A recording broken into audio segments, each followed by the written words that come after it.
Hey everybody, just want to take a minute to do a quick video. That's the vent over the bathroom, and as you can see, I wanted to just talk a second. I made a mistake. Well, not a mistake, I guess didn't do all my research. I don't know if you can see on this one, the sides, off to the sides, there's these little plastic tabs. And that's the way it came from the factory, ordered specifically with those little tabs, because they said, hey, you can install a Maxxair vent cover over that with no tools required. And I was like, hey, that's awesome. It said factory exclusive mounting tabs. So I said, yeah, heck yeah, let's get that one. Got a great deal on the fans themselves. Ordered a Maxxair cover, which I thought would work, only to find out, no, it doesn't. There's only one, as far as I know, there's only one cover that fits those little plastic tabs. It probably wouldn't have been my first choice, but it's not a bad choice. So let me show you. Here it is right here. Let me back up here a little bit. I'm standing on a ladder, so if I back up too far, I'm gonna die. Okay, so it's called a fan mate. And as far as I know, this is the only thing that will fit onto those tabs, because I bought a different one I liked better and it didn't fit. Things I like about it. It does indeed have a toolless system, no tools required, and it can hinge up. So that's nice. I can get access very quickly and easily to clean that vent, which it will need cleaning from time to time. So that is convenient. I am a big fan of that. I do like the way it does seem to be a bit more protected from rain. It's got this huge overhang on the back, so it really, in my mind, that should really protect it from rain, and then all of the little louvers inside are pointed down. So in my mind, yeah, this is going to work really good to run even when it's raining, and get that nice fresh air where we need it. And it does look pretty aerodynamic. But yeah, probably wouldn't have been my first choice. It does stick up quite a ways, which this one does allow for it to open fully. The first one I bought only would have allowed it to open 3/4 of the way, but it was a much lower profile. So this does kind of stick up quite a bit. But I think you'll be all right. Hopefully it won't have any problems. I was kind of looking, I don't know if this is, I'm sure this is the way they designed it, but it does have a big gap along the bottom. At first, when I got this thing, I was worried that there was no bug screen inside this, which a lot of the ones I looked at, including the one I bought to begin with, had a bug screen where this little vent is. But then I realized it really wouldn't matter if there's a bug screen or not, because it's pretty open along the bottom, even with the clips in. It's got a good maybe 1/4 inch. Hold on, let me see if I can get the camera down a little bit lower here. Hold on, get low. There we go. So now you can see it's got this big gap the whole way around. So it wouldn't really matter if there was a bug screen in it or not. There is a bug screen in the vent itself, so I guess it'll be okay. As long as, like, you know, hornets don't decide to fly in here and make a nest, I guess we'll be okay. It does kind of look like how a beehive has that little space at the bottom. I'm gonna have some honeybees in this thing before too long. That'll be okay. Open up my vent, have a nice little snack. But nothing a whole lot I can do about it now. I'll show you the diagram here in a second about which one I got and which ones, just so if anyone else is watching this is looking at getting these Maxxair vents, you'll know what you're getting into. And just quick little side note. You see nasty, disgusting smudge right there. It is the year 2020. Mankind has come so far. Can we not ban those stickers? There was one on the front too. The one on the front said "Made in America," and this one was the price tag. And as soon as you try to peel it up, it just disintegrates. And then you're left with nothing but to just scrape it for forever. And I'm sorry, I don't always keep a bottle of Goo Gone on me. So I'm going to have to climb back up this ladder tomorrow or the day after with a bottle of Goo Gone to get that off. But it's just like, it's the year 2020, people. Can we not outlaw paper stickers that disintegrate when you try to peel them off? Why would anyone even create a sticker that self-destructs as soon as you try to remove it? The whole point of stickers is so that you can remove them. Like, am I missing something? I mean, if they want it to be permanent, just... Anyway. Sorry. I'll get off my soapbox. It just irritated the heck out of me. But anyway, I'm going to put these clips back in. I might need 2 hands to do that. And then I'll show you guys the diagrams and stuff so you don't make the same mistake I did. Okay, so here's the thing that I bought. It's apparently the Maxxair. I think it was just called the Maxxair Max Fan, and I saw these industry exclusive mounting tabs built in, and I thought, hey, that'll be a whole lot easier because on the rest of them, what you have to do, let's pretend you just got this normal one that didn't have the tabs on the sides. What you'd have to do is you'd have to install these brackets and actually screw into the plastic to add these brackets on the sides, and then you could mount any of these different covers. Now, the cover that I bought was lower profile, and it had like a little octagon shape in the back to allow for more airflow. And it came with these metal brackets. The problem is you can't put the metal brackets onto something that already has tabs. The tabs are in the way unless I want to take a razor blade or something and hack those off, or a grinder. And I wasn't going to do that. The whole point of buying this was I thought this would make things more convenient, but it didn't. Instead, it made it to where this was my only option, was to get this fan mate. Let me see. Front. Yeah, fan mate. Oh, hold on. All my stuff's blowing away. Come back. I need you. Okay. So, getting off that soapbox, moving on to other things. Quick update. I sealed the ceiling. I got this stuff. Where's it at? I don't see it. I don't know what I did with it.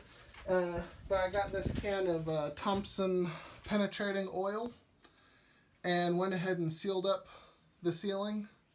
So hopefully it'll now be protected against the ravages of mold and mildew, and seems like it makes it almost like waterproof. It definitely brought out more color. I don't know why it does it, but I'm looking at the screen and I'm looking at my ceiling right now as I'm recording this. And on the screen it looks pretty good.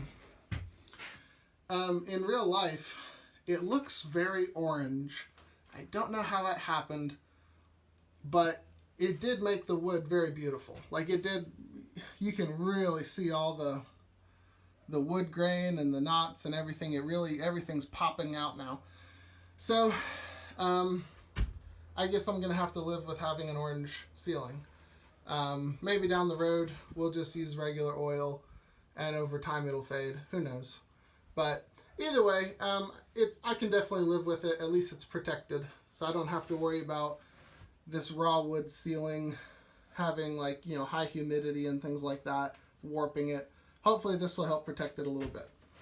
So I got the ceiling, pretty much an entire day spent sanding the ceiling, and then wiped it all down and then put the penetrating oil on it. So Pretty happy with how it turned out. I think it's gorgeous, but probably not the color I would have chosen. I'm not a huge fan of, it's like a spray tan, like a fake spray tan orange. So anyway, we'll live with it. It's functional. And we've got a gigantic shower in here. Okay, so let me back up a little bit. It's so big you can't even. Man. Okay. Back up out here. So that is the space that it's going to go into. I knew I wanted to put a 36 by 36 shower in here, 3 foot by 3 foot shower. Here's my, man, this wind just kicked up out of nowhere right when you're trying to shoot a video. Okay. Here's my original designs that I made way back when. I've made a lot of modifications to it, such as this wall is now just going to be straight. It's not going to curve at the end. I'm just going to make a straight wall. But right from the get-go, I knew I wanted a big 36 by 36 shower. That was like a given, because when we went and tried out some of the floor models, 36 by 36 was just luxurious. It just felt good. You know, you didn't have to feel like you were squeezing into a telephone booth. It just, you could lift body parts and get to places and too much information. Anyway, it just felt right. In hindsight, they do also make a 32 by 32. This is a Delta model. It's a single piece, just one piece acrylic, fiberglass, plexiglass. I don't really know what the heck it's made out of. It's a single piece, one piece, and the whole thing only weighs like 70 pounds. So super happy with it. It's not very heavy. It doesn't add a lot of weight to the camper. One piece means I never have to grout it or put silicone in little joints everywhere, which I'm super happy about that. And as long as we do our due diligence, once I build this wall here, we're gonna fill in with sand underneath it and make it super well supported from underneath with sand. So I think this will work. Actually seeing it in the space though, this thing is gigantic. Like it's massive. You can see the center line running down the trailer. It's kind of leaning out a little bit right now. I'm gonna, once I actually push it back into place, it'll snug up a little bit. But it's basically, it's 37 inches deep because they gave an extra inch for that lip right there. So, yeah, it's half the depth of the entire trailer, which is, I don't know.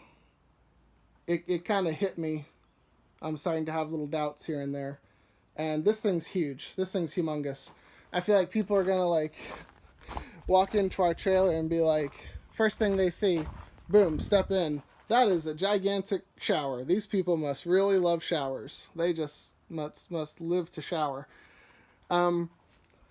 Looking back, I probably would have gone with the 32 by 32. I think a 32 by 32 would have been plenty.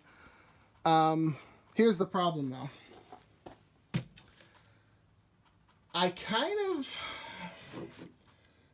built this entire trailer off of two things I knew were constant. The bed configuration. I knew I had to have one bed going across the back. That's why we got a 7-foot wide trailer. I knew I needed another bed going this way. We didn't want to do bunk beds. Can't do that when you're a big fella. So I knew this was a pivotal part of the design of my trailer, is having one bed across the back, one bed on the side. That was locked in. The shower posed a particular problem because on most trailers, the door is over here by the front. And I really didn't know how to... I must have drawn up 10 different configurations trying to figure out how to do this bathroom. And finally, that was based on like just trying to find a used 7x14 trailer and just buy it used, save a little money. And we realized if we drove down to Georgia where they make these things, I could get a brand new one for about the same price as you can get a half decent used one. There's like a billion trailer manufacturers down in Florida, and in Georgia. And so if you're willing to drive down there, you can get a smoking deal on these things. And that presented another interesting idea that then we could, hey, now let's go ahead, and if we're going to have one custom built for us, we can move the door 38 inches that way. We can add an extra foot of ceiling height from a 6 foot to a 7 foot ceiling. We can, you know, have them do a single axle instead of a double axle, but make it a 5,200 pound axle instead of a 3,500 pound axle. Lots of little things like that. We started realizing, okay, it makes sense for us to just go down to Georgia, have them custom build us one, and get it. So I was debating whether to take this thing back and get a 32 inch. But the fact is, I literally designed the whole front end of this trailer based on having a 36 by 36 shower. We moved the door 38 inches from the corner, specifically so I could accommodate a nice big bathroom in the front. And I've already put in the windows for the bed that would go here. If I had a 32 inch, it would have given me more room. I might have done something different. But the fact is, I can't move the bed now. So if I went with a smaller shower, all it would do is just give me a little bit extra dead space there. That's it. So there's really no advantages. I feel like if I could go back to square one and redesign this whole entire thing, I could have gone with a 32 by 32. I could have had a little bit more room for the kitchen. Maybe I could have designed something, a little bit more space to go between the two beds and have like a little nightstand or cubbies in here and move the whole bed down a little bit. I don't know. But the fact is, we got this trailer. It fits where it's supposed to fit. It does what it's supposed to do. So we're going to roll with it. We're going to go ahead and install this. That'll be the next thing to do, is install the shower and start framing out the bathroom in the front. And I think it'll be okay. I really do. I think it'll be okay. But it's just an interesting, I don't know, just for anyone else out there who's designing their own space, whether it's a tiny house that you're building or an actual house that you're building, it was nothing for me to draw a 36 by 36 square on the floor and stand in it and twirl around and say, yeah, this is perfect. I knew the size in my head, I knew, but now seeing it actually large as life in the space, I'm like, wow, that's big. So I guess just for anyone else out there building your own thing, it's worth it to actually go lay eyes on all the components that you're going to be putting in and actually get a really good feel for it, more than just having a blueprint on paper. A blueprint on paper is good, but until you lay eyes on and actually touch, lay hands on each component that you're going to be putting in, it's hard to visualize it perfectly, I guess is what I'm trying to say. Okay. Man, I've been up on my soapbox a lot here lately. I'm sorry about that, guys.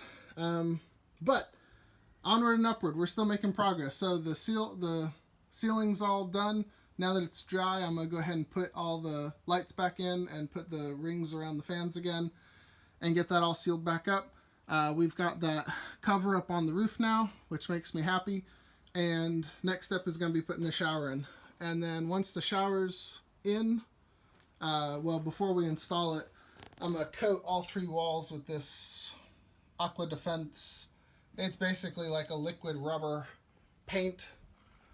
And so we're going to paint all 3 walls on the inside just to make sure if there are ever any leaks or moisture issues or anything, it'll be all rubberized and coated. So I feel like, and the floor too, we'll do that too. I feel like that's a good precaution to take. But once we're done with the shower, then we move on to the rest of the bathroom, framing out for where the toilet's going to go, which it's actually going to be pretty close to where that bucket toilet is right now. And get everything framed in and finish the electrical. I still have to do that. I've been procrastinating on that. Okay, more updates to come. Thanks, guys.